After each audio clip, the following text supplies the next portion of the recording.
Hey there, I'm Max Tux, alias Tigro. I made 5 brushes for sculpting organic skin.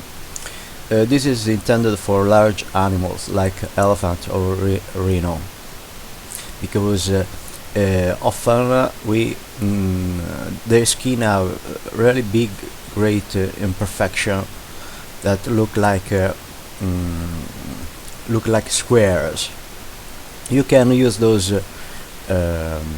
brushes in head mode or in subtract mode to have a more realistic effect on the skin. This is this cross pattern brush that often happens on the rhino or elephant skin. The other brush is big dots. Happens when the skin is very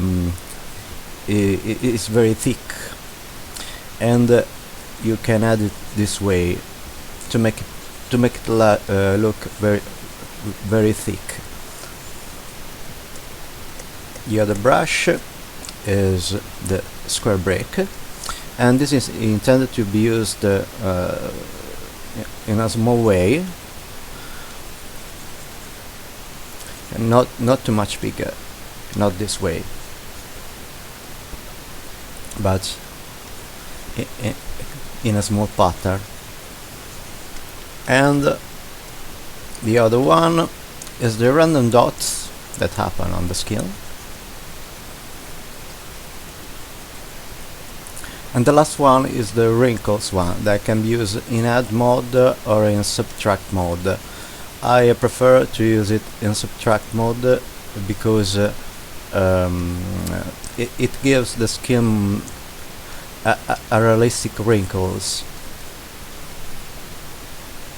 And that's it. All is released under Creative Commons and is free to use. Just remember to add my name somewhere if you want to use it. I release on my Gumroad. Have fun with that. See you next time.